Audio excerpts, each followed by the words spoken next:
the reason why a lot of people have made mistakes in the past and not succeeded long term is because their purpose sucked, or their purpose wasn't aligned truly with what it was that they wanted, but they didn't know because they were bamboozled. Now, for example, this Tony talk right here, right now could be done. Oh, my purpose, it's been too much about my ego and other people's opinions and my looks. I got to change that. I got to make it about quality of my life and feeling good and having less aches and pains and feeling strong and just being able to function better in the world if I do it. Yeah, that happens almost immediately. These are all things that if you got them under control, then you don't have to wig out and be afraid of doing this forever, because you just automatically will.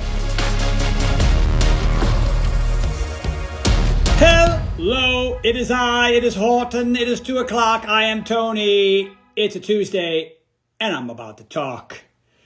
It's all the T's you ever wish you'd ever see in the course of a sentence. For about the next hour. Oh my God, that's such a long time to be talking about things. But I think it's going to take about that long. I could be wrong. I could be absolutely incorrect about that, and it could be 45 minutes. It could be 12. I don't think so. I can't talk that fast. I can't get this much information out of my face mouth to get to you so that you can get the information inside your brain nog and begin to rock and roll with all that stuff. Okay, so without further ado, today's Tony Talk is called Conquering Your Obstacles. So many obstacles. Now, I wrote a book, it's called The Big Picture. And in the book, I talk about 3 things that are very important when it comes to you as a human being transcending your you. So articulate at this point, aren't I? To become a better you. Because the you that you had and the you that you want are probably not together. So you read the book, you did the workouts, the Power 90, the P90X, the X2, X3. You learned along the way, and somebody's at the gate, and I don't know who they are, but I'm not going to get that. All right, because it's really about you and you, making you a better you. All right, now, in the book, there's 3 main topics. There's many. There's actually 11. There's 11 laws that'll change your life. But 3 of the main laws are as follows. Now, I have disseminated these laws in a myriad of ways, a cornucopia, a panoply of ways. Words are fun. So that they will transcend into your noggin, and you'll go, I never thought of that. Maybe that's the thing that I need to kind of move my butt and make some changes in my life. And here are the main 3. You got your purpose, you got your plan, and you have your accountability. Now, I'm not going to cover these for very long, but I might find some nuance here that you haven't heard before. Now, your purpose. Why do you do anything? Your raison d'etre, the French term that means reason for being. Why do you do what you got to do? Now, the reason why a lot of people have made mistakes in the past and not succeeded long term is because their purpose sucked. Or their purpose wasn't aligned truly with what it was that they wanted, but they didn't know because they were bamboozled. They were misinformed. They were confused. And maybe you're one of those people. So again, I'm going to repeat myself. I know, but we're going to get into the weeds, into the dirt, and into the roots of how to really make some changes. We're going to go past the purpose, plan, and accountability. We're going to go deeper than that. But we still want to touch upon it. That's still, because it's the headliner, right? It's the main thing. Like, oh, okay. Tony said to me that my purpose was screwy because I was thinking too much about the size of my arms and my pecs and my weight loss and other people's opinions about me when this journey is over, or I'm in the, like looking for compliments or fitting into clothes or the tape measure or the scale, like all these measuring tools to show me that there's progress. All right, a lot of that not sustainable. I mean, maybe that's your original purpose, and maybe that worked for you because you were young and you were single and you had a lot of free time. You know what I mean? And it was summer or whatever. It was your freshman year of college, or maybe you were doing it for the first time, and that sustained you. That got you through a lot of people did P90X. They did the chest and the back of the plyometrics, and that sucker went back on the shelf. Like, this guy's out of his mind, But at that point, I knew what I needed. I knew that those routines, as difficult as they were, we didn't have stop options then. We do now on powernationfitness.com, right? We had modifications, intensifications, but now we got full on powering up, powering down. Like there's some things I've learned along the way. So there was millions of people. That's a lot of people. Thank you for your service. Did the P90X. And their purpose was really what the infomercial told them it should be. Here's what you look like on day one. If you do the thing I tell you to do and you eat some halfway decent food, this is what you're going to look like on day 90 or 97 or 120. However, people kept going because they wanted to see better results because 90 days maybe didn't do it. A lot of people started seeing great results at 37 days just because they were already pretty fit and they just tried something different. And the muscle confusion, which is a made-up term. Don't be intimidated by, Billy Idol helped me with that. Billy Idol, name dropping now. I trained Mr. Idol for a while. Many of you know that. And he used to call me Muscle Confucius. And muscle confusion became the term that we use to describe it. And that's the reason why it worked for so many people. And their purpose, most people, and you can tell me if I'm wrong, most people's purpose back then was that they wanted to look different in the future.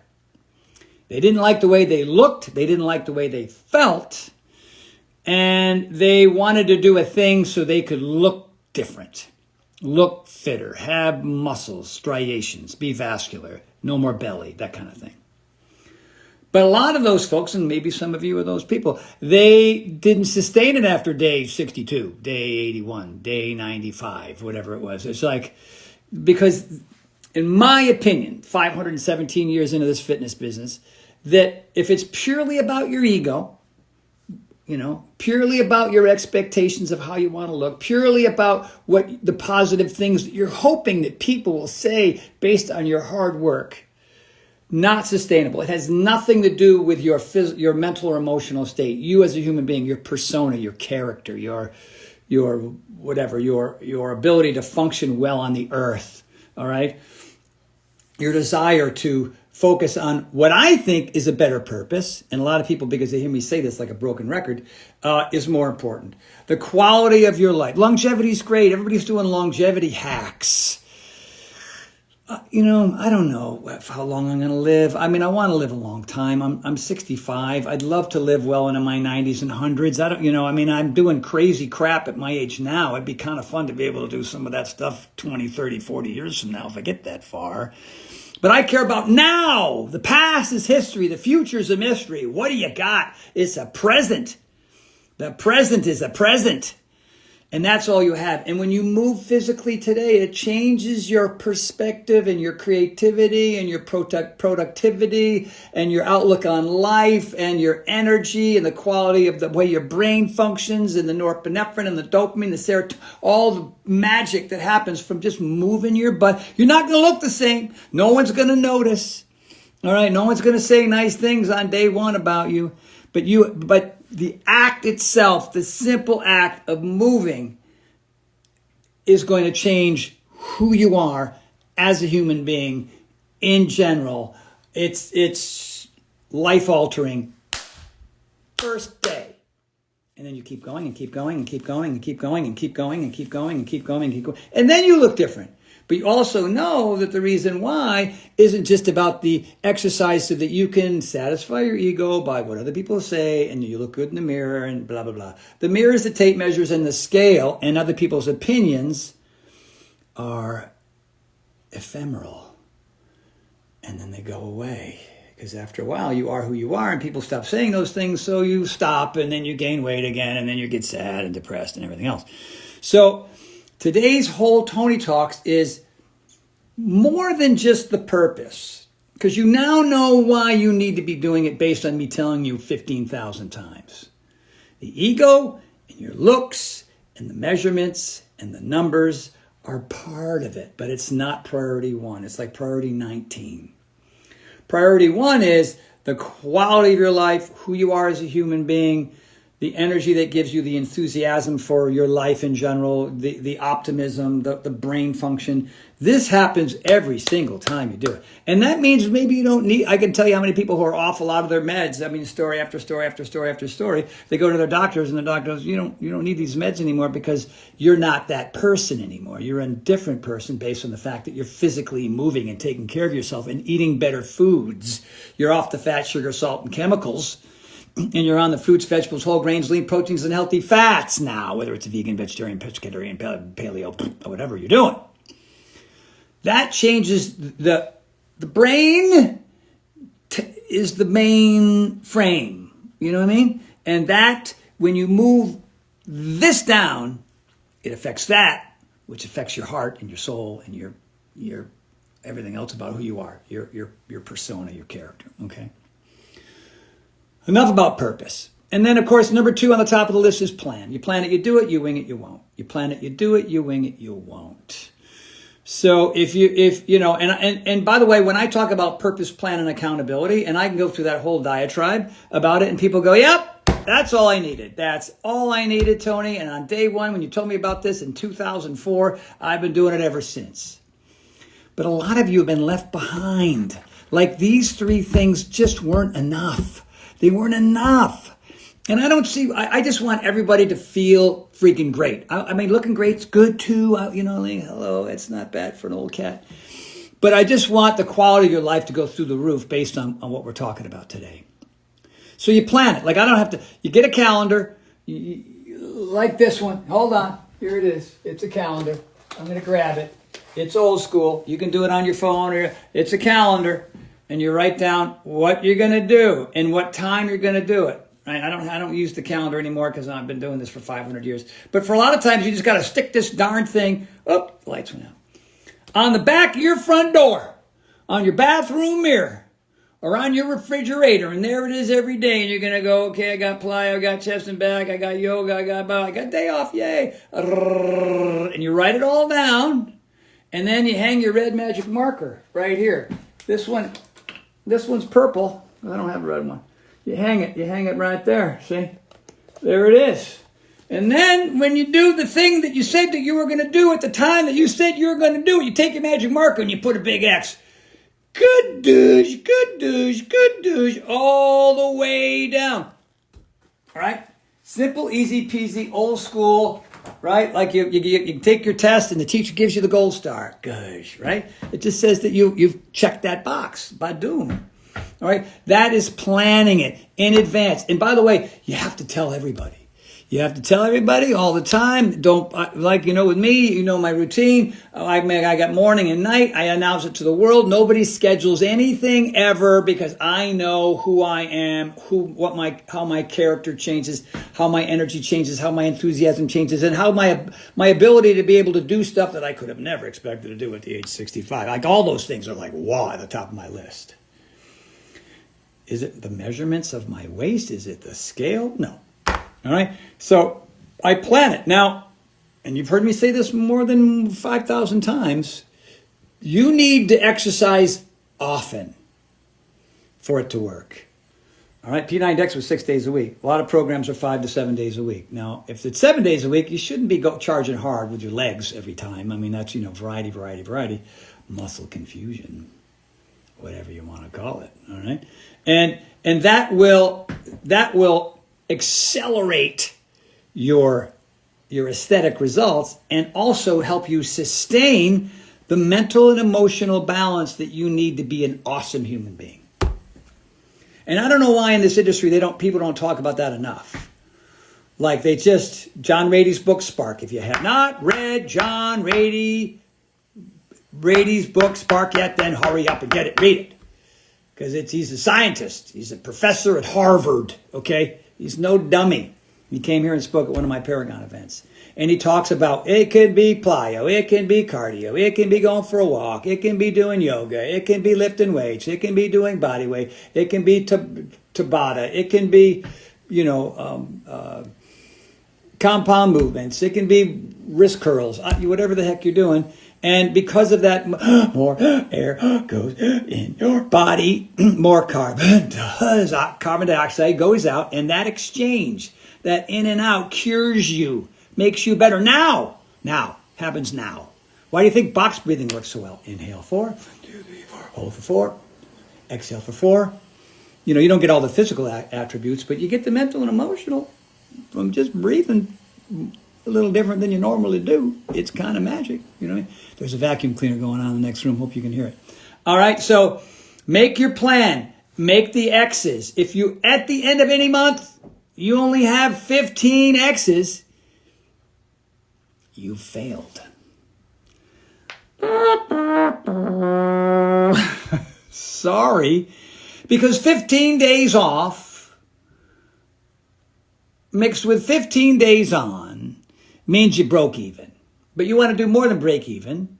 You want results. You want to see change. You want to feel good. If you're exercising periodically, you're going to get what I call exercise bipolar disorder. All right? You're going to be a moody son of a gun. You know what I mean? Because the norepinephrine, dopamine, serotonin, brain-derived neurotropic factor is not consistently inside of your brain because you're not exercising consistently. So the survivors of Earth are doing a lot of other things consistently. They're eating consistently, hopefully healthy. They're sleeping consistently. They're going to work consistently. They're paying their bills consistently. They're behaving like decent human beings consistently, and that's all part of the survival process. When you get outside of the lines, and you start breaking the rules, like you're not doing. We talked about the do right list last week. When you're way off, when you're off the reservation, off the do right list, then life becomes much more complicated. It doesn't. It's math, man. Yeah, I think I'm going to take up the crack cocaine. Yeah, that sounds good. I think I'm going to eat mostly bacon and whole milk. I think I'm going to start the bacon whole milk, and I'm not going to exercise at all because that's uncomfortable, and I don't want to do that, and I don't want to do that, and I want to eat a lot of candy. Yeah, just tons of candy and sugar and soda pop, and a lot of people are just right. They're not looking at the world like this. They're looking at the world like that, and that gets smaller and smaller, and then they got more and more problems because the clock keeps on moving forward. The aging clock keeps moving forward. So exercise got to be 22 days a month. 22 days a month. 22. That's the minimum. Sorry, that's me. I've been doing this a long time. 17, 18, it's okay. 19, 20, is that bad? You know, I don't know who this is. It's fun doing it though. 22, 24, like, boom, out of the park, boom, you've done it. Repeat, die at 107. Or hopefully later in life, all right? That's purpose and plan. Now, accountability, a lot of people, the calendar and the X's, that's all the accountability they need. You know what I mean? Other people need other people. It's the other people that helps you stay accountable. Anybody who's trying to quit smoking or try something new, when they get a partner, their odds triple for success. All right? And so accountability has a lot to do with the company that you keep. And if the company that you keep, like today, there was 5 of us down in the gym doing shoulders and arms. And if all 4 of those guys had canceled, it would have been maybe touch and go as to whether I would have walked in that gym or not, because maybe I would have thought in my tiny little mind that maybe if 4 people canceled, then there's a reason why I should just blow it off. It's a day off. I need to rest. You know what I mean? Like all the excuses pile up. Or I could have gone in there and dragged myself in there by myself and not pushed as hard because I didn't have other guys that were getting after it like they do. All right? So that's all I really want to say about accountability. Now, for example, this Tony talk right here, right now could be done. Oh, my purpose. It's been too much about my ego and other people's opinions and my looks. I got to change that. I got to make it about quality of my life and feeling good and having less aches and pains and feeling strong and just being able to function better in the world if I do it. Yeah, that happens almost immediately. That's great. I'll I'm done. I'm locked in for the rest of my life. Oh, and a plan. Before I was kind of sometimes in the morning, sometimes at night. I miss a lot of days. If I had a pen with X's, it probably would have said 9, and that would Tony said, because Tony's been doing this a long time. He might know a thing or two about a thing or two. So we know that the planning it is important, and winging it doesn't work. So, okay, check box 1, check box 2, and then accountability. Man, I've been a solo artist forever. I got to go on the internet. I got to talk to my neighbors, my coworkers. I'm going to start a group, a 3-month accountability group. And I'm just going to and if this person says no, and that person says no, and this one says, I'm going to find at least one person so that we can stay committed to each other. That's what Tony does, and works for him, and he's still pretty fit. So I'm going to try that. So again, we could be done here with purpose, plan, and accountability. But no. We're going to move on. We're going to go to the next level. We're going to go deep into who you are and why you do what you do and why you do those things. So I want to talk a little bit about mindset, demeanor, attitude, energy, like your vibe. Like what is it about you that you're generally successful anyway? All right. Now, if your mindset, if you feel like I can't and I won't and it's hard and that's not me and I'm too busy, and your mindset is fail. That's your demeanor. That's part of your culture within your family and work and friends and stuff. Like it's just like there's a kind of a low energy. I can't. If there's all that language that's happening with you and with the people around you, then you're going to have a bad attitude. It's just a bad attitude, right? Your mindset and your demeanor has everything to do with your attitude about this journey you're going to take. All right. And now I'm setting you up for the obstacles. All right. Because this whole thing was called Conquering Your Obstacles.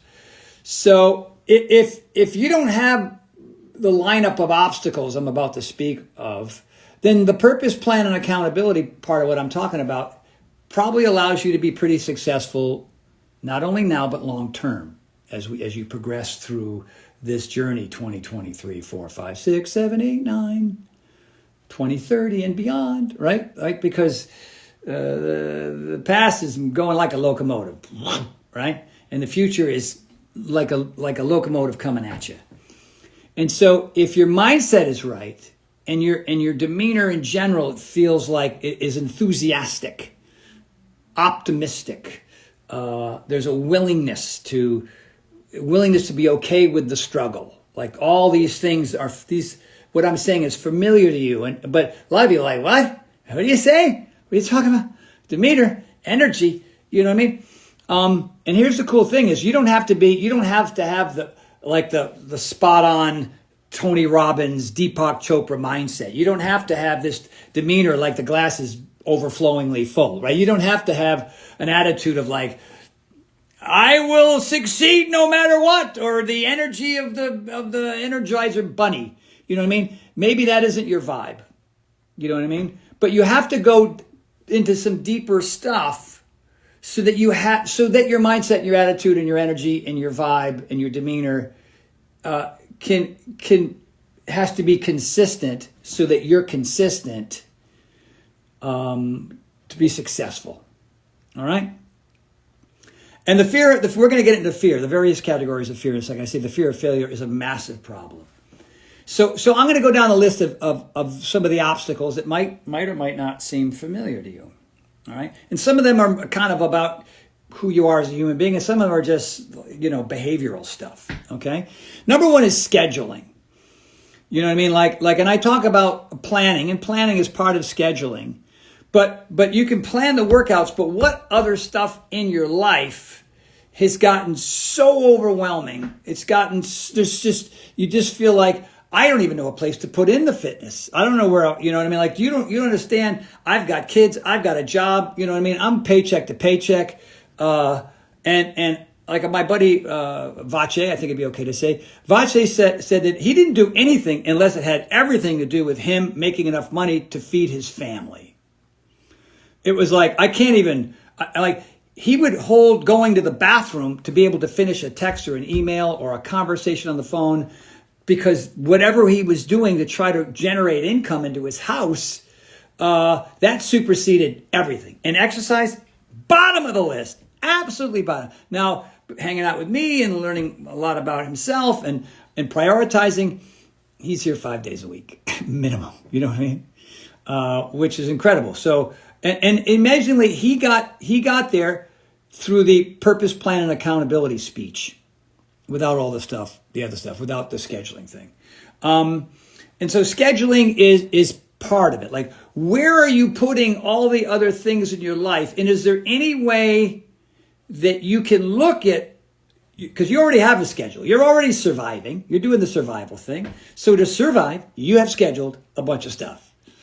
But you want to thrive and feel good and have energy so that you can train to go do cool stuff, like get on your bike and ride the Appian Way, like where Caesar hung out, or go to a yoga ski retreat with me in Jackson Hole, or to go maybe rock climb for the first time, or maybe put your ice skates on since you haven't done that since high school and go ice skating on a frozen pond, whatever it is that you want to do. Or you're at the airport and you got a lot of luggage and the escalators are out, and damn, you're going to go up them steps 2 at a time because you know how awesome that is for your brain. Okay? So the scheduling thing, I don't know what it is, but you have to look at what you've got scheduled already, and you have to figure out what your new plan is so you can inject the workouts wherever. Is morning the best? Kind of is, because it sets you up for the rest of your day. I don't work out just in the morning. I only work out in the morning a few days a week. I also work out at night, because my accountability piece involves other people. And those people cannot work out on those particular days for those particular workouts in the morning, so we do it at night. Because night, morning, midday, 2 in the morning, always better than bupkis. All right, so scheduling. Move stuff around. Figure out if that is your issue. Issue number 2, workload.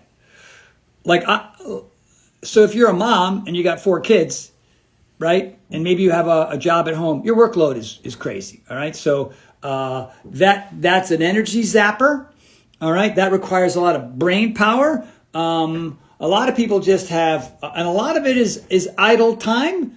It's the actually opposite of workload, but they feel like that idle time has to exist so they can tolerate the workload. You know what I mean? The workload is so overwhelming that I got to watch the ball game. I want to watch 60 Minutes. Oh my God, look at these old reruns of I Love Lucy. You know what I mean? That's also, we're going to get into prioritizing, which is coming up. That's number 6. And so if your workload is daunting and it's exhausting and it knocks you out and you don't even feel like you have the energy for exercise, what is it about that workload that you can change? Is there anything in that workload that you can hand off to somebody else to do? You know what I mean? Pay them minimum wage because it's something really simple. Or maybe it's something that, you know what I mean? You got kids that are older.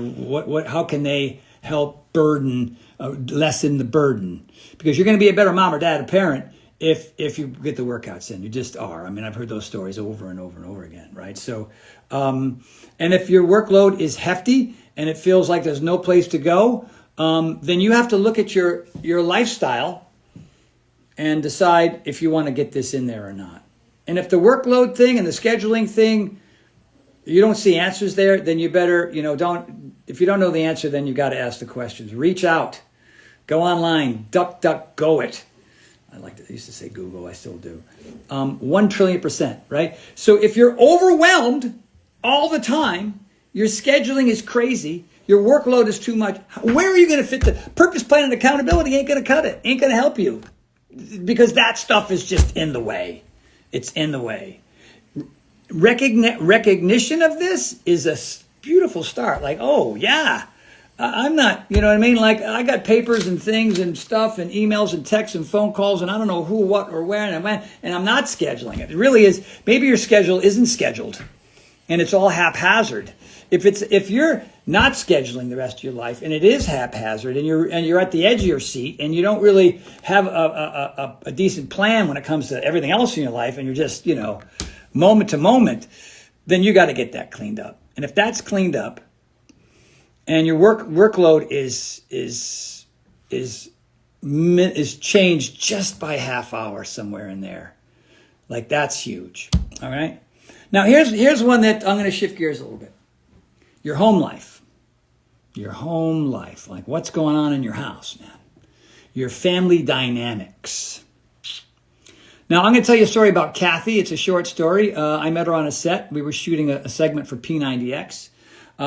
Kathy was married. She was a legal secretary. She used to get up pretty early to take the bus to go to work because her husband and she only had one car. And she was teeny, 5'1", maybe, and 210 pounds.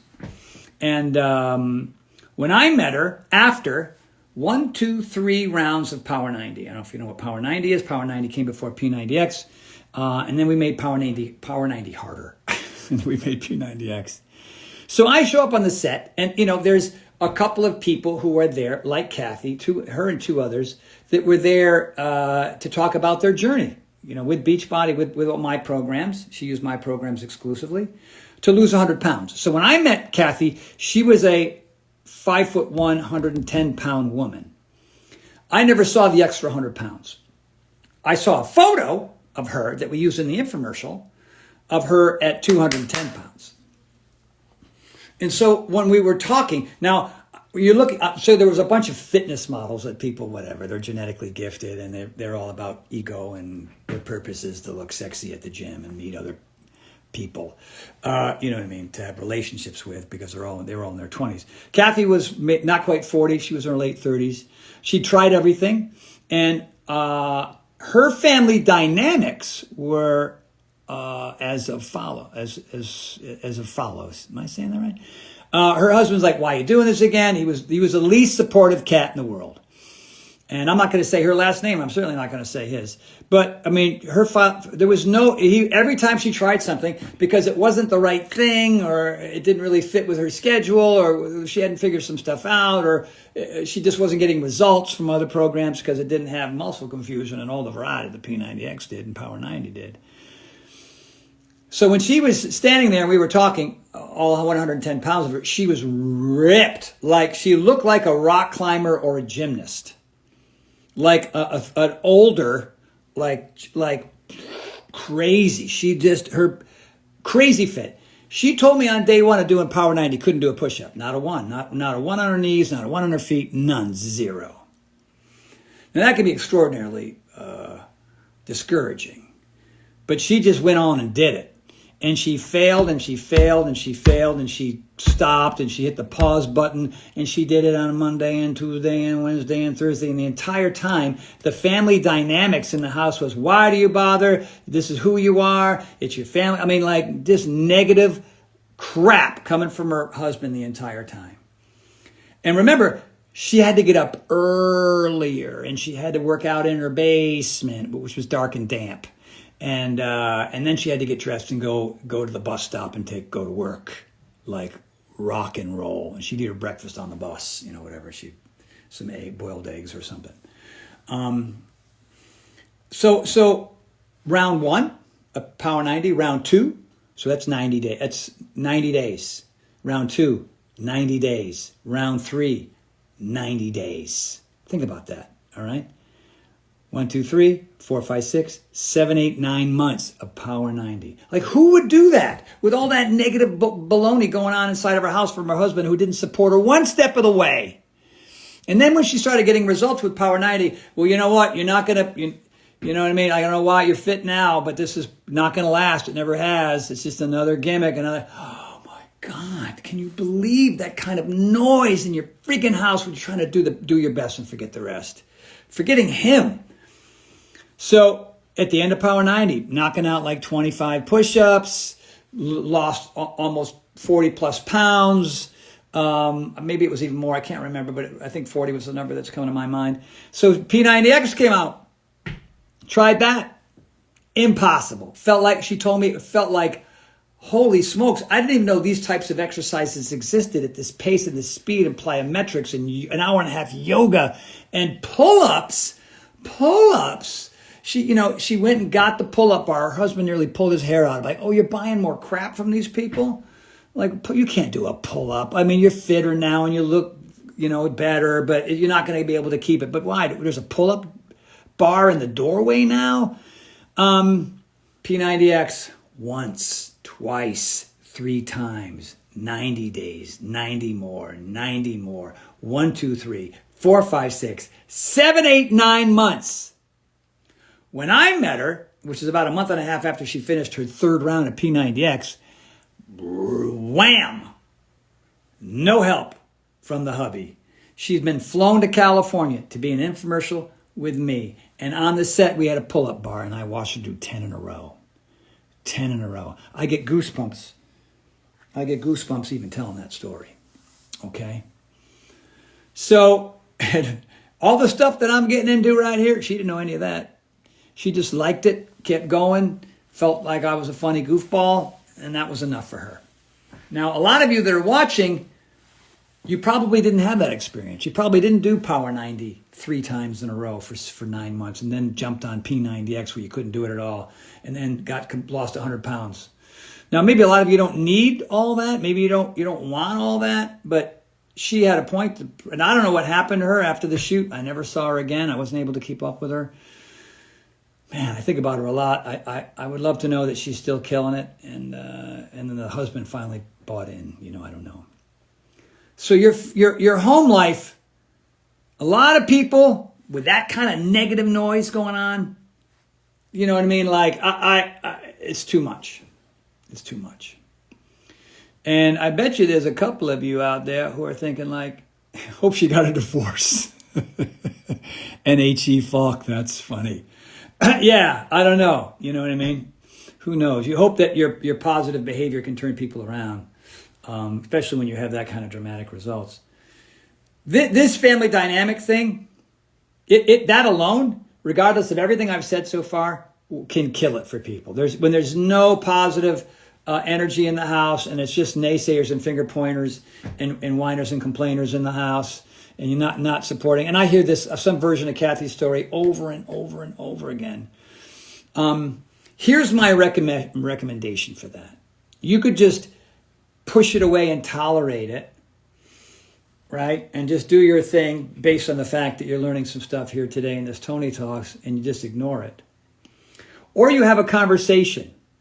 You schedule a conversation, which is probably something that most people don't do with their children and their spouse and their girlfriend and their boyfriend.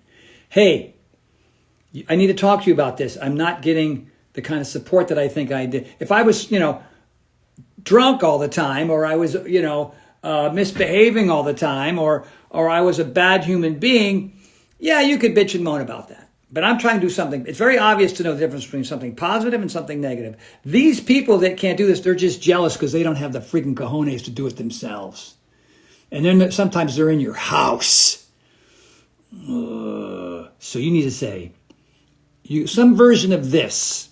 Listen closely. Hey, husband, wife, children. What I'm embarking on is hard. And it's important to me.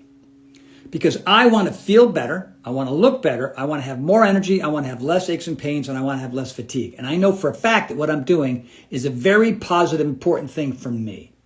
And if I do this thing for me, it's going to have a very positive outcome for our relationship. What I'm doing, without your help at all, is improving the quality of our life. So whatever this is, this horrible, negative, unsupportive stuff that's coming out of your mouth does not improve things here.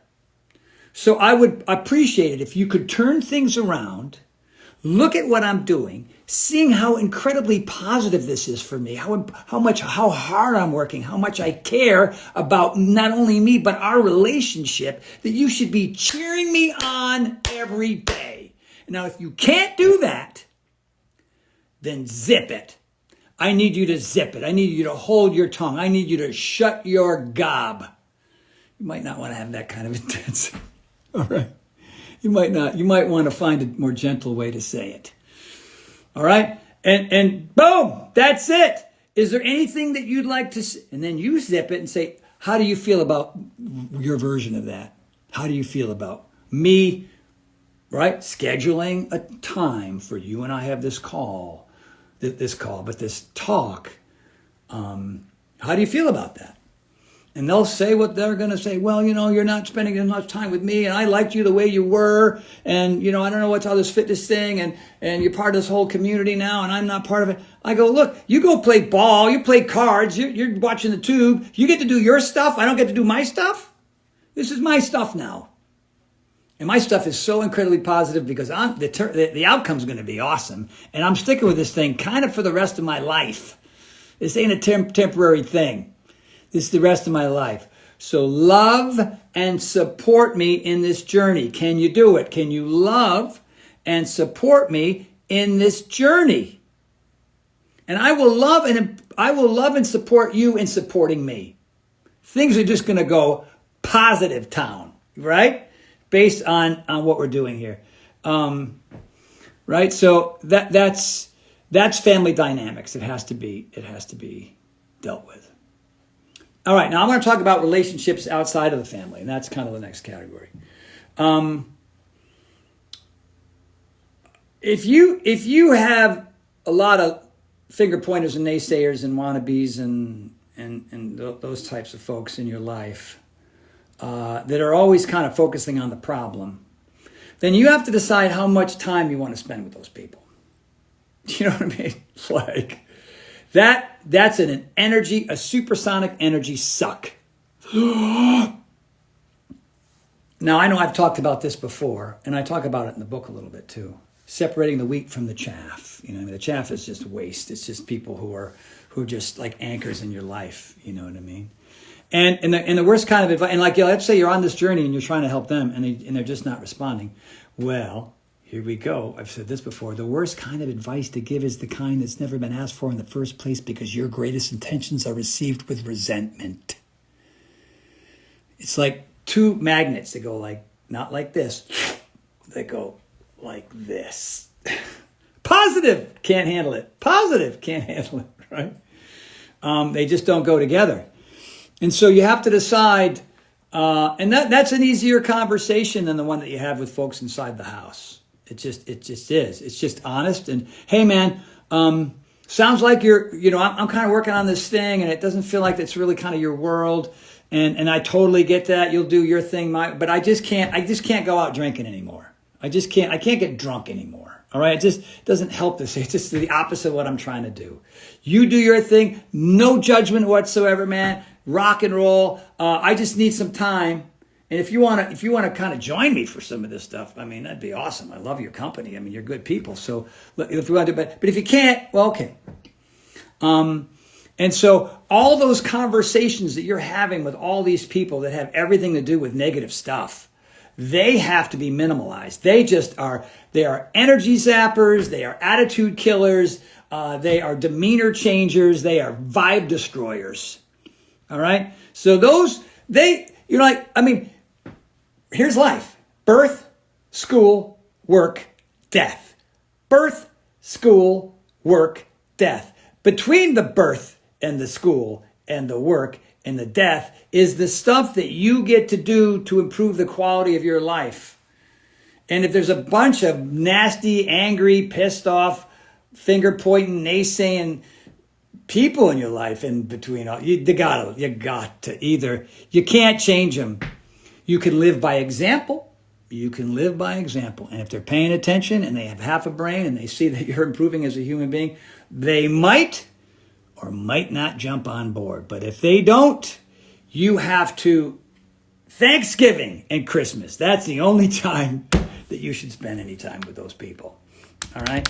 And that's hard because they've been in your life since high school. They've been in your life since college. They've been in your life forever. They are your cousins.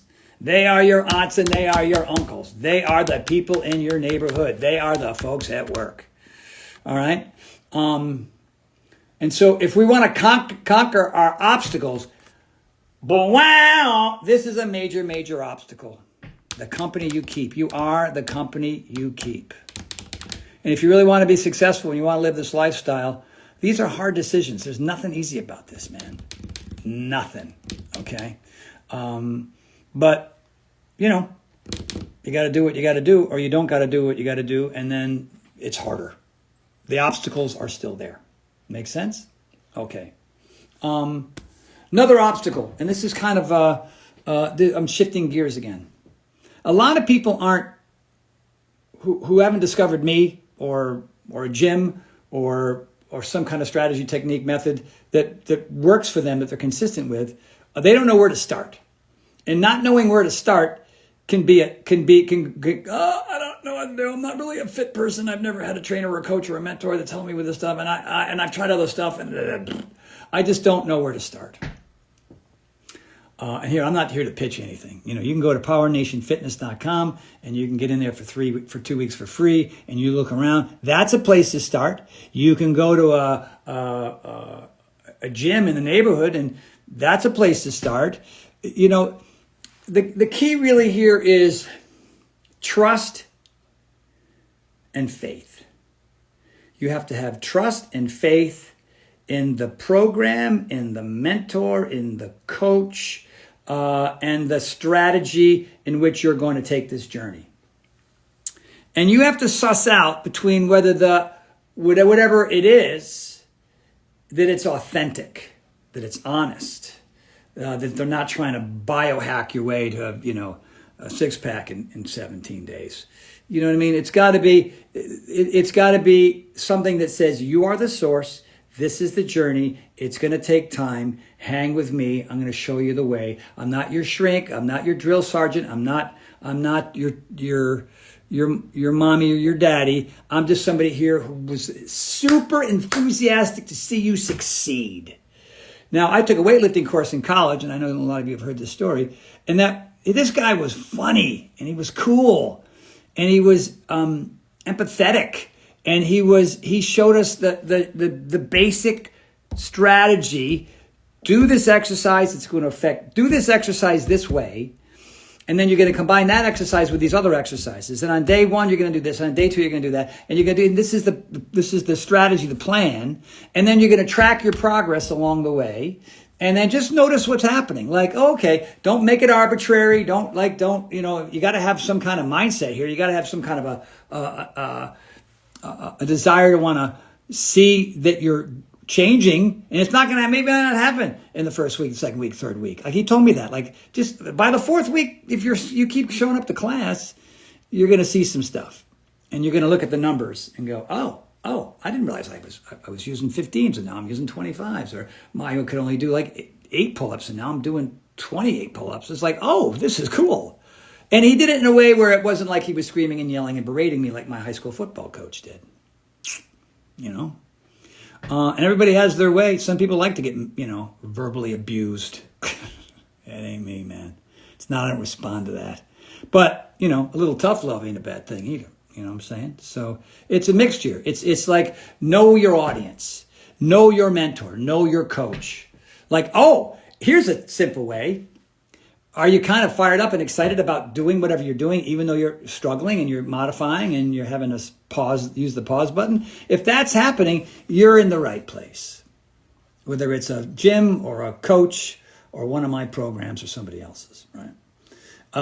If you're just, here I go. Like, I got friends of mine that drive an hour and 18 minutes to come to my house early in the morning.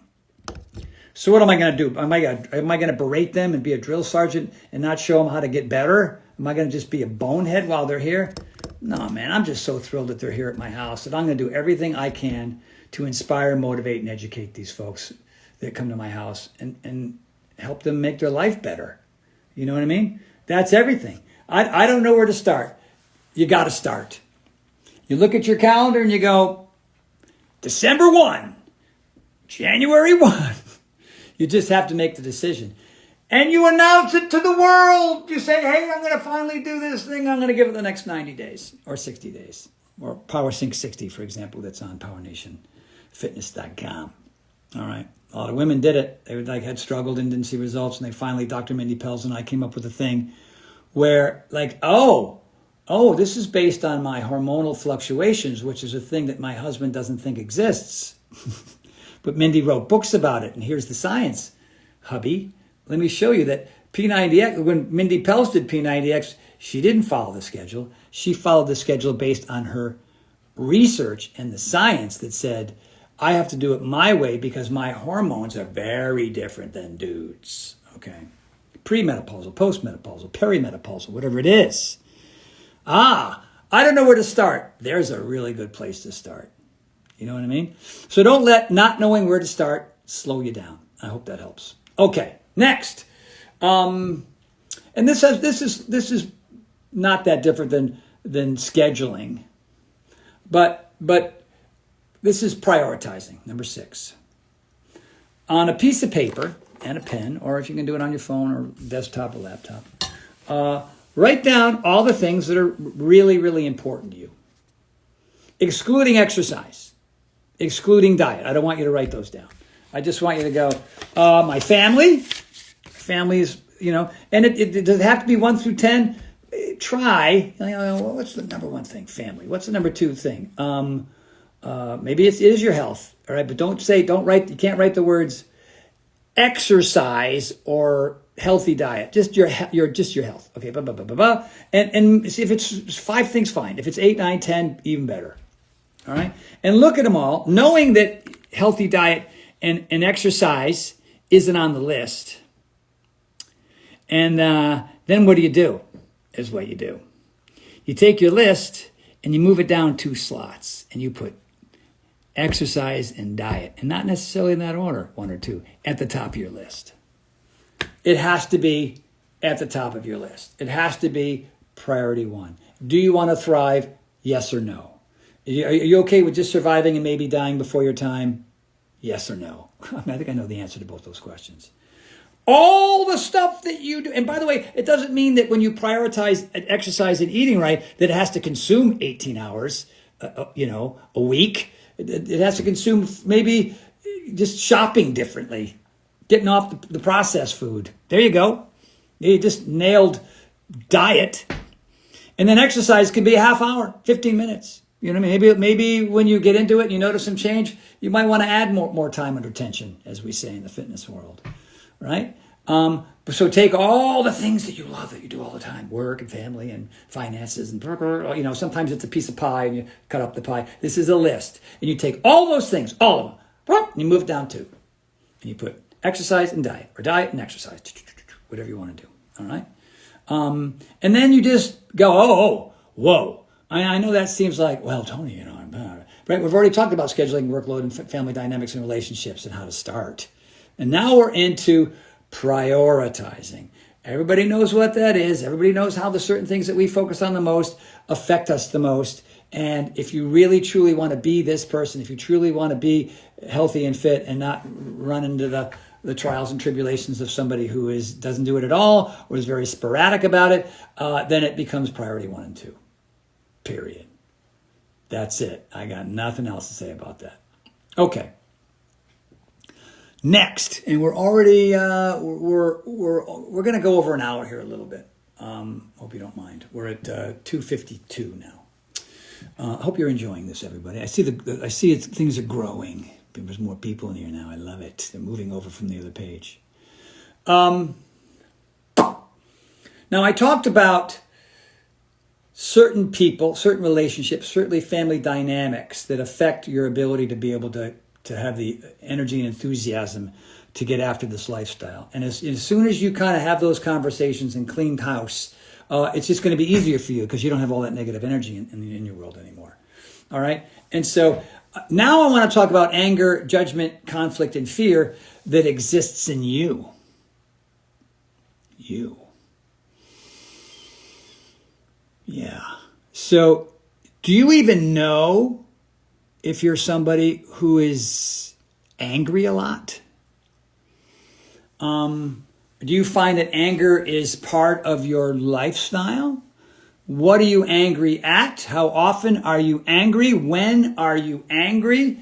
Why is anger an option in which to deal with stuff? Now, this is a category where Uncle Tony needs to look at, all right? Because my father was a tank commander in the Army, and there were other issues growing up. I mean, our life was pretty great. but also there was a lot of other things like conflict and fear and judgment. So there's anger, fear, conflict, and judgment in other people. And we all know what that does to you.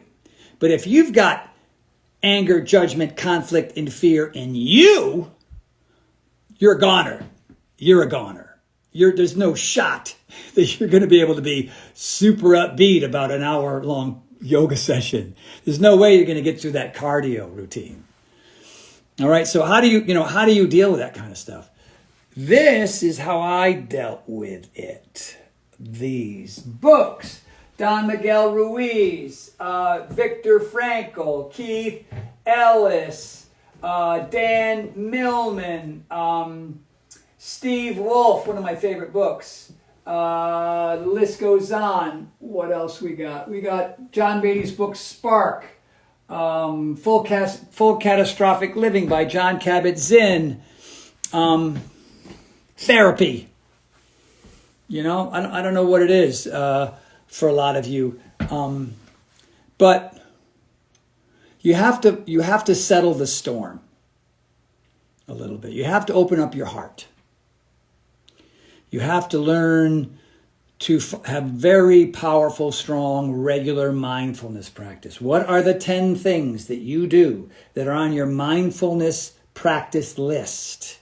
How do you allow the pendulum to swing in the other direction, to slow you down, help you be in the moment, help you be present, and help you deal with your stress? Because if you're in a constant state of anger and judgment and conflict and fear, because all that's fear. It's all fear. The anger and the judgment. It's fear of something, fear of somebody, fear of lack of success, fear of something. Look, you don't have to be a shrink to know this stuff. It's just common sense. All right? So you want to get rid of them people in your life because that energy is horrible, but you got to get rid of it too for yourself. And this is an ongoing quest. This is not something that is solvable right away. The Hortons, we have a tendency. Look at me in general. Good grief. I'm kind of an intense dude. You know what I mean? And when everything's all sweet and flowery and wonderful and everything else, I can flow with that. But when things don't go great, right? All right? And so, for me, it helps to be self-aware. A lot of people are filled with anger and judgment and conflict and fear, and that's who they are. They're completely clueless that that's not a good thing, and they just live that way, and they end up with, at a very early age, early onset curmudgeon disorder, and then they get chronic curmudgeon disorder, and then they suffer and die from terminal curmudgeon disorder. Get off my lawn! You know what I mean? And this happens with time and experience. Bop, bop, bop, bop, bop, bop, right? I find that the audiobooks are easier for me to digest rather than sitting down and reading a book. Awesome. Because of my ADHD. Genius! Audiobooks. Read the books, whatever it is. Go to therapy. Go to these seminars. I was a screw up 6 ways to Sunday. I had no money. I was super depressed. I lived in the same apartment for 21 and a half years. I smoked too much weed. I drank too much beer. I ate too much crappy, salty, fatty, nasty food. You know what I mean? I would play hoop once in a while, and I would go to the gym once in a while, and I was in survival mode, and I was... I don't think I was... back in those days, I don't think I had a lot of anger and judgment and conflict, but I could go there pretty easy. You know what I mean? And that is what it is because that's who I was. And so you have to do work on yourself. Like if you're a racist, you're not going to get really fit. It's just like racists aren't. They're too busy hating. You know what I mean? If you're an anti-Semite, okay. Did you see what happened in World War II? You know what I'm saying? Are you paying attention? Do you know anything about history? You know what I mean? If you don't like people of certain religions and you don't know a flipping thing about it and who they are and if they were born into it in the first place, all that crazy, there's a lot of energy in the United States of America right now. And it's kind of too bad because people are just people, and you just gotta check in and work it out and learn a thing or two about other folks. And I mean, if there are people who are just horrible people and they're boneheads and they're angry and they're regardless of whatever their banner is, right? Then yeah, you get to fight a good fight against people who are just horrible. But their horrible better come from your love and understanding and peace and patience. You know what I mean? Walk tall and carry a big stick, but you don't have to use the dang thing. You know what I mean? Honestly.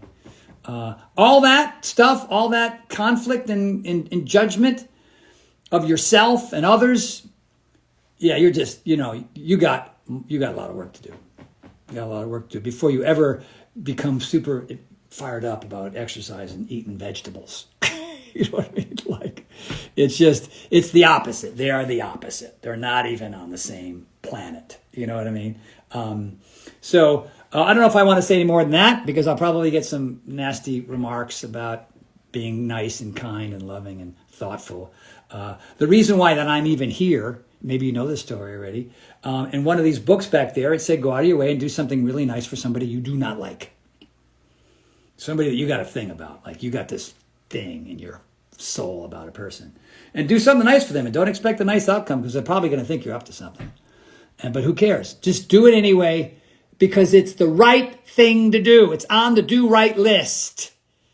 Do nice things for yourself. Do nice things for your family. Do nice things for your friends. Do nice things for strangers. And do nice things for people who you would never do nice things for. I did this thing for a guy by the name of Ben Vandeman. A year later, he introduced me to Carl Deichler, and then we made P90X. What if I just didn't read that? What if I just, that's stupid. I'm not going to, why do I want to help this guy? I don't like him at all, and he doesn't like me. So what's the point? It's easy to see how that comes out of my mouth. See how that rolls out? Doesn't seem like it's filled with conflict, anger, and fear, but it is. It's all that. That's what that is. But I did the opposite, like George Costanza in that Seinfeld episode. This is terrible. I'm just going to do the opposite, right? Then he's dating that beautiful girl and he's running the Yankees. It's just funny. It's just shocking. It's, you can say what you want about karma. I don't know what it is, but good feeds good and bad feeds bad, right? Love feeds love and anger feeds more anger. That's kind of math, really, as far as I see it, right? So look at yourself. What is your persona? Well, how do you put yourself out into the world? What is your character? Persona, character, same thing. Are you an authentic, truthful, honest person? Or do you just pretend to be so people see that because you know that that's what you want people to see of you, but that's not really who you are. You know how many mentors, coaches, and people that I've met that put on this little show about how to be a better person, and then you spend 10 minutes with them and go, you're a nasty son of a bitch. You know what I mean? Like, you don't even walk your own walk? Like, wow, man. It just seems really hard to pretend to be one person while you're really somebody else. That just seems like a lot of work. Like right here and now, I ain't perfect. I mean, I make all kinds of mistakes.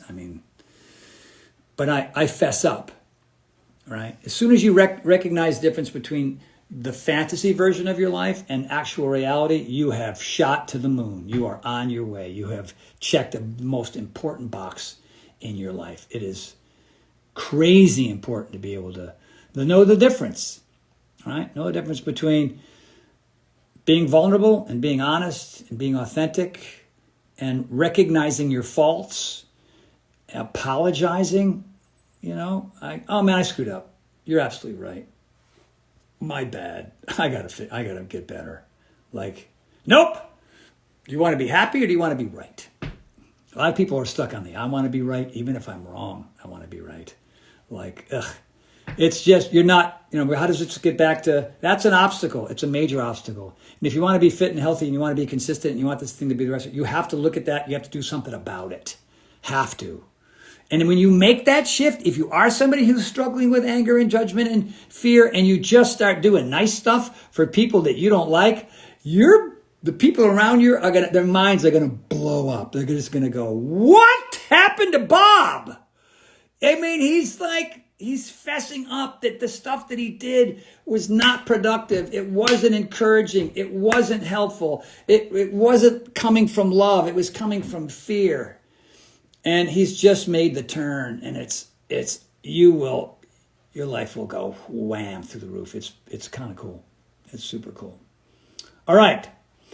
Now, that little section about your persona and your character based on anger, judgment, conflict, and fear, we're going to get back into the fitness. And the reason why a lot of people aren't achieving the goals they want to when it comes to their health, their wellness, and their fitness, and their flexibility, and their strength, and their power, and all these things is because they're afraid of something. And one of them is just starting. All right, just starting. And I kind of covered this already. Prioritizing is part of starting. They just look at me. Oh my God, I'm 59. I'm big as a house. I just, you know what I mean? My hips are killing me.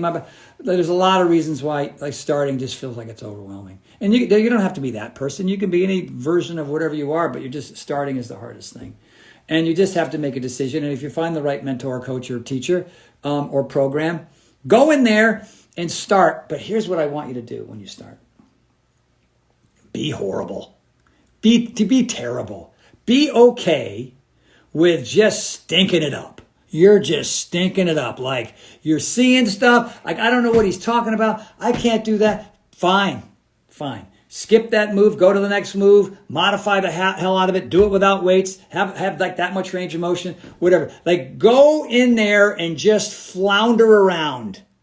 And keep floundering and floundering, because what needs to happen is that you need over time to become familiar with whatever it is that you're trying to do. And when you first start out, first day, second day, third day, fourth day, eighth day, ninth day, 10th day, it's just not familiar. It's just, not only do you not have the strength, and you don't have the balance, and you don't have the flexibility, and you don't have the coordination yet. Yay! Yes, because that means you're in first grade. And so you're going to be in first grade, second grade, third grade. All right. We never had a problem. Because we were kids. But as adults, we think we're supposed to know all this stuff already because we've got through high school and college maybe.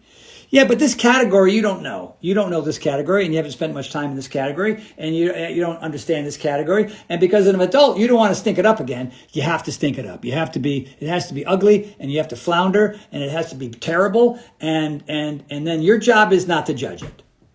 Ever. Don't judge it, ever. Okay. Okay. You know what I mean? Like, force the smile. After you just couldn't do half of the workout halfway decent. Yeah, that was me. That's how I was. I mean, it's time under tension. The more you do, the better you get.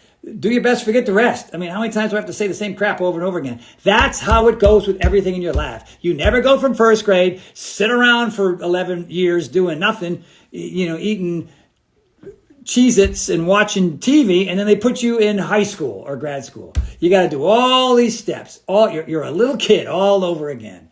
If it matters to you, if you're dealing with the scheduling and the workload and the home life and the relationships and the prioritizing and the anger, judgment, fear, and the mindset and the demeanor and and all these things, these are things that you have to do. All right? How do you start? Not knowing what to do. Like my friend today, Brian, I would go to the gym and go, look at that. What's that piece of equipment do? What's that piece of equipment do? I mean, you need somebody else to show you how to do it. I was a subpar skier well into my 40s. I liked the snow. I liked being outdoors, but I was what we used to call in the back seat. My balance was terrible. My feet were too close together. My hands were way out here. You know what I mean? My technique sucked. And I thought if I kept doing the wrong things over and over and over and over again, just because I kept showing up, yay. But I wasn't paying attention to what was happening when I was there. I didn't notice that what I was doing was wrong. My form was terrible. So when you get P90X, or you get the Power of 4, or you get Scott Morgan's Motown workout series, or you get Michael Bradley's Primal Flow stuff, there's a person there who's worked on it for years and decades, trialing it. They've already been through that hellscape and back, and they're going to show you, if they're any good, how to go from point A to point B to point C to point D. All right? If you think that you can keep doing what you're doing, making all them mistakes and not looking for help, then you got to ask for help. You got to ask for help. How do you know what to do? Don't I say this in P90X? How do you know what to do if you don't know what you did? A coach, a teacher, a mentor will show you what you did so you won't do it again, right? So you'll do it a different way, with a different weight, with a different range of motion, with better form over time. Because a lot of people, that's where they get stuck, all right? You only can know what to do if you find a program or a trainer or a coach or a muse or somebody else or in a book. You're not getting, books are hard. Like I did a book and I had all these workout photos and descriptions. Like, well, that was like, what is this, 1937? It's just, that's not how you do it, man. We got enough video all over the world, enough programs everywhere, enough gyms with enough different kinds of things where you have no excuses. If you don't know what to do, go ask the first person. You don't like them, ask the second. You like them, ask the third. You don't like the program, stop, quit. Don't keep going because your girlfriend's doing it. Don't keep going because everybody else is doing it on the internet. Do your thing your way. One of my chapters is love it or leave it. Two kinds of love. There's just the plain old, like the ninja thing. I'm not, it's stressful and crazy. I train because I want to get in my backyard and go up them ropes and do the pegboard and go through the ninja course. I train my legs hard because I want to ski, all right? I don't love the training. It's not like I'm in love with plyo. I'm not in love with yoga necessarily until the very end when I'm in Shavasana. Om. All right, but I love what it gives me. It gives me more quality time on planet Earth. Do you want more quality time on planet Earth? If the answer is yes, then get on board. PowerNationFitness.com. All right, you've done the P90X, the Power Night. That's all great, but try some new stuff. Right? Variety is very important. All right, yeah, but Tony, yeah. It's got the variety. It's an awesome program. Millions sold. Time to check it out. All right. Next, fear of injury. A lot of people won't even start because they're afraid they're going to get hurt. They are just afraid. Oh, my shoulder. Oh, my back. Oh, my hips. Oh, my knees. I did it once before back in 2003. I got hurt. I don't want to get hurt again. Well, there you go. Just drop the mic on your life at that point. Injuries are part of it, especially if you don't have the right people to show you what to do along the way. And a lot of people overtrain and they undertrain. So the undertrainers, they're not going to get hurt, but they don't get the results they want to because they're afraid they're going to get hurt. Hello. So this is be the tortoise, not the hare. Ow, ow, ow, ow, ow. There's so many programs out there that are so popular because they're butt-kicking nightmares, and everybody wants to be, a superhero, and they're broken all the time. You can do that with P90X. You can do that with Power 9. You can do it with 22-minute hardcore. You can do that with the Power of 4. You can do it with anything. If you just think that you're going to, killing yourself on the first week is the right way to go, just be the tortoise, man. Just keep showing up, paying attention, good form, good function, just moving along, all right? And on certain days you're going to charge, and on certain days you're going to chill, and certain days you're going to charge, and certain days you're going to chill. It's a charge and chill and charge and chill. And in the course of a single workout, you're going to charge and you're going to chill, and you're going to charge and you're going to chill. And some workouts once in a while, because you're consistent, because you're the tortoise not there, you're going to charge the whole friggin' time, and that's great too, all right? Not everybody that steps up to the plate swings that bat, ball goes over the fence. Strike 3, you're out. That's part of the journey, right? Sometimes the Lakers win. Sometimes they lose by 44 points, like they did last night. Well, what was it about them as a team collectively? I don't know. They played the night before, too. They're probably tired. You know what I mean? you stay up too late? Did you eat the wrong foods? Did you not meditate? Was there something going on? I don't know. But it is what it is. All right? So you're trying to avoid the injury. Be the tortoise, not the hare. But be consistent, because no matter what speed you're going at, as long as you're tracking your progress along the way, seeing improvements in range of motion, seeing improvements in the weight, in the load, seeing improvements in the balance and in the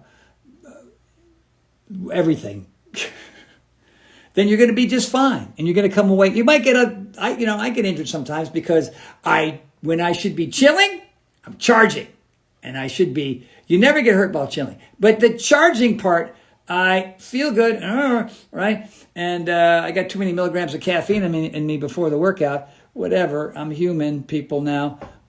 But I have all my rest and recovery techniques, right? I get in the cold plunge, I get in the infrared sauna, I foam roll, I get the Theragun out, I get a massage, whatever. I have salves, whatever it is, you know what I mean? Yoga is the big one. So on those days that you do overcharge, and you get hurt, what are your strategies to come around the mountain and recover quicker, rest more?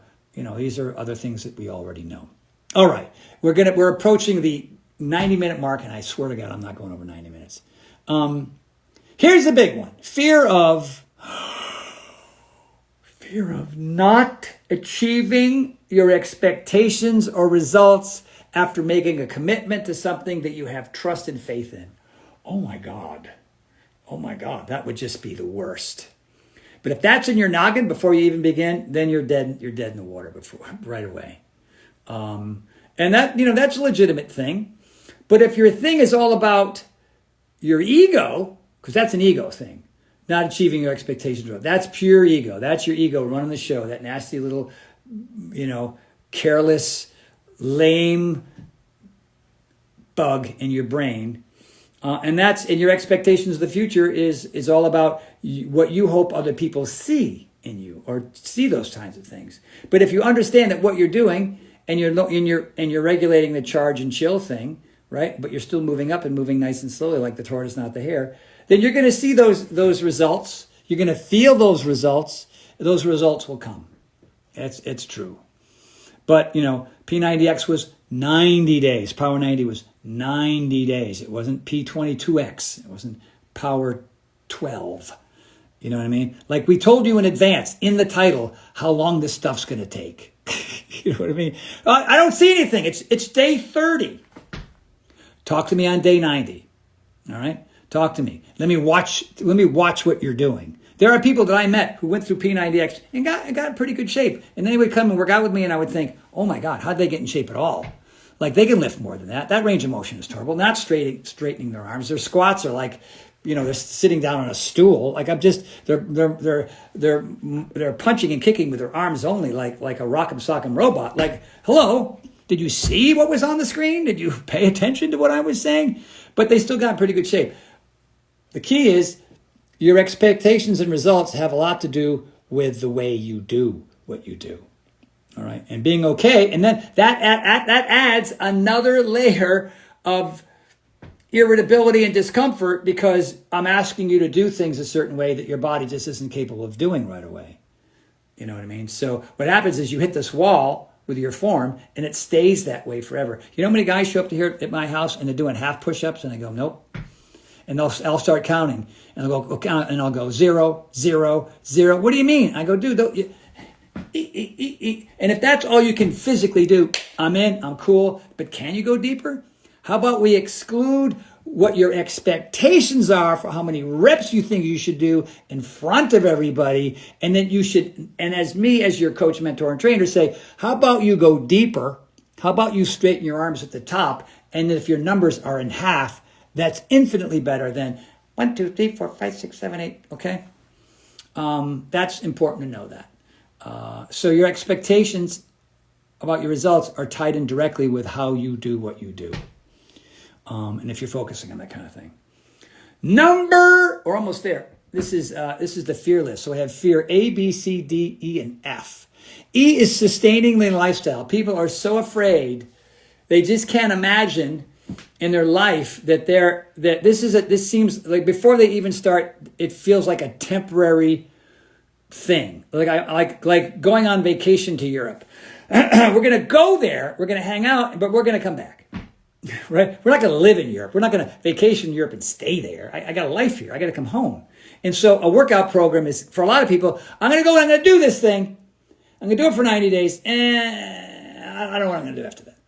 You know why? Because their priority list still has fitness at the bottom and not at the top. This is the sound at the bottom, and this is the sound at the top.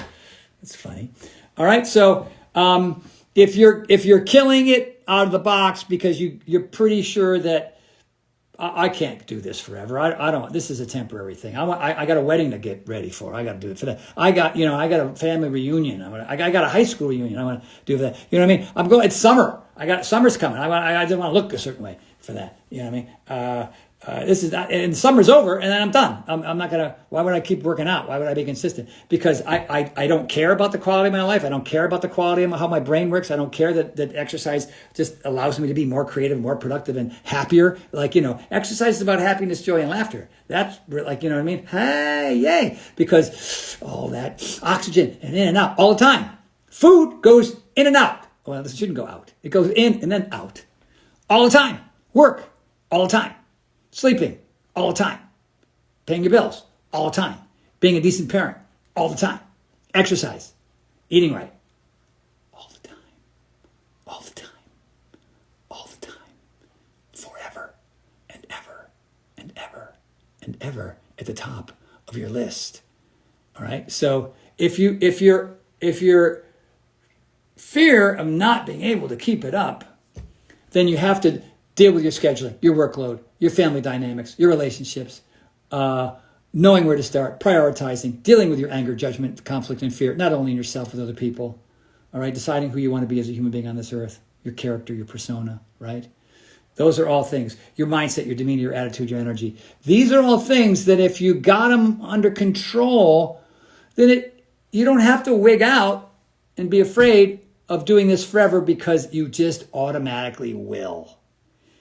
Because without it, you cannot breathe. You cannot eat. You cannot function. You cannot be a decent parent. You can't be. You won't. I mean, you can fake it, maybe. But I'm talking later in life. Like, all these things that you do to survive will get harder and harder and harder and harder if you continue to put garbage in your mouth. Dude, I need a lower life shirt. What? What does that say? I don't know what that says. And you don't want it to be harder. You want it to be as easy or easier as you get older. And that's kind of what's happened to me. I mean, I have a lot of my peers that are just struggling so much. And they don't have to, but they don't address any of this stuff. So, because they're in survival mode. And last but not least, and I don't even know why this is F in the list, is boredom. Most people don't exercise continuously because of boredom, injuries, and plateaus. I mean, if there's a fourth or fifth category, let me know. But it's really boredom, injuries, and plateaus. And a plateau is somebody who thinks they're doing everything right. They're on the elliptical and they can't figure out why they can't do pull-ups. And they're doing it and doing it and doing it and doing it. But they get some early results, some weight loss, and maybe some energy that goes up, or some physical aesthetic change, ego. And then they keep doing just the elliptical or just the yoga, or, yoga is kind of cool in the sense that it can get harder and harder and harder. You know what I mean? You're doing Warrior 9 or whatever it is. It's not a real thing. And yoga can turn into almost, capoeira animal flow with certain instructors. It's pretty cool. Power Life t-shirt. Oh, dude. I'll have to address that in another post. But, and boredom is one of the ultimate problems. And if you do get bored, it means that you did that thing for too long, or you did that thing the wrong way. I say it again. Boredom comes from doing the wrong thing, and maybe doing whatever thing you were doing the wrong way. And it's, again, if it's one dimensional, and you know what I mean, like I could almost do yoga exclusively for like 3 months just to see, because I wouldn't get bored with that. I would continue to see results. My strength and my balance and my flexibility and my mindfulness would be go whoosh, And those are 4 things you get in yoga. 4 things. You, a mat, and bare feet. 4 of those things. Strength, balance, flexibility, mindfulness, yoga. You don't get that on a run. You kind of a mindfulness thing there. You get the heart, lungs, and legs, the cardio aspect of it, which is pretty cool. So there's that. Conquering your obstacles. I was excited to do this one today. There's a lot here that's really important for me. Foundation 4 has changed my life, stopped all my stomach issues. Yeah, dude. Yeah. It's freakishly good stuff, right? Oh my God, I got a scratchy head. That's the hair today. We don't know what's going on.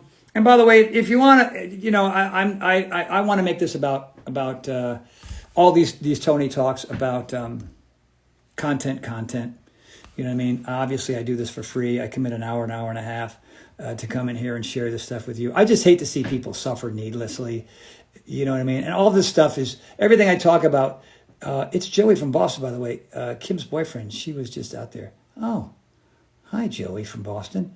And all this, everything I'm saying here, it forces you to look at yourself a little bit and look at your lifestyle and see who's in it, those types of things. You know what I mean? I'm not biohacking anything here. I'm just, everything requires willpower and discipline and work ethic and strategies and things that you earn, right? You earn a degree from high school. You earn a degree from grad school. You earn a degree as a lawyer or a med student. You move your way up the ranks in the Army, Air Force, Marines, and Coast Guard, right? You have to do stuff. You have to physically achieve things. And this is the same thing. Like, I don't know why we all think that we can cut corners and get to where we want to go. And maybe you can temporarily. And why we're looking for sources outside of ourselves to help temporarily fix our problems, when in reality it just takes a lot more than that. And it's harder. This is harder. This ain't easier. All right? But don't judge the damn journey. Do not judge it. Be the tortoise and the hare. The more you do, the better you get. I mean, these are just like, hello, tattoo all that to your forehead backwards and stare at it every day. That would be weird. People would wonder. But you could write it down someplace where you're going to see it, you know? And these types of techniques and strategies work for me. And I'm not any rocket science. I'm still 6 credits short at the University of Rhode Island, right? 11 million copies of workouts and 3 books later. Give me a degree already, will you? What else is a guy supposed to do? Whatever. They will and they will. Or they won't. That's fine. I'm doing okay. Thank you for all your programs, books, and time. Really appreciate it. Well, thank you, Marlena. I appreciate you saying that. We are trying to get out to the Jackson Hole trip. Thank you for that. So here's a couple things that I want to announce to everybody if you're still here.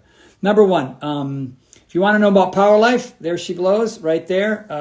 Foundation 4, the protein, the whey, the plant. We got a new MTC collagen formula that's just gold, vanilla. It's really nice. mypowerlife.com, mypowerlife.com. And by the way, if you buy in bulk, you save money. But if you just buy one thing just because you want to check it out, always use the Tony30 discount code on the website. And the dang website's going to go, are you sure you're done? You sure you're done? Just say, yes, I'm done. Stop bugging me. All right. I'm not a fan of it either. All right. But, whatever. I don't do the website. So Tony30 on My Power Life. Number 2, if you want to know where I'm going, what I'm doing, and you want to buy some T-shirts, I think we got a few in stock. Go to TonyHortonLife.com. TonyHortonLife.com. From what I've heard, but I would do more research, it is safe for breastfeeding because it's probiotics, prebiotics, 2 servings of vegetables, sun fiber, and it's just like a super greens formula with extra goodies in it. So I don't think your body would have any other reaction other than just your digestive system would be gold from that. All right, there's nothing like an osteopath. A friend of mine's osteopath looked at the ingredients and gave it the thumbs up too. So, so there you go. Of course, now I'm not with Beachbody anymore. Most of you know that. So I got my own thing called Power Nation, PowerNationFitness.com. And there's all the new programs on there. There's Power Sync 60. Women are loving it. Men are doing it too, because there's the men's schedule and there's all the women's schedules based on your hormonal fluctuations. And the dudes just do the dude version. And then, of course, there's my program on there. P90X had 12 workouts. Mine has 24, twice as many. And just, more variety. Can you please save this live? And there's a great tips. Yeah, I hope to. I hope I do it properly. I want to save this slide. They should sit here for a long time. And then what else? You can go to Tony Horton Fitness and you can buy the jump ropes. You also can get that at Tony Horton. Oh my God. TonyHortonFitness.com. TonyHortonLife.com.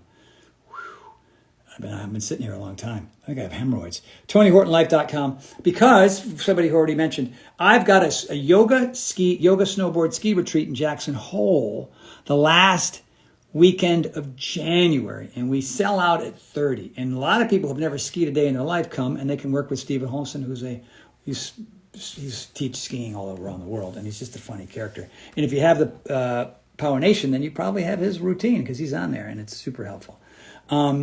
So go to TonyHortonLife.com and check. There's equipment tab, there's events tab, there's the apparels tab. Just hit the tabs and get yourself some goodies and sign up for some stuff. And meet me in person in Jackson Hole, Wyoming. It's supposed to snow Wednesday, Thursday, Friday. No, Friday, Saturday, Sunday, Monday this week. Coming down. Love it. See me tomorrow. All right. Oh, look.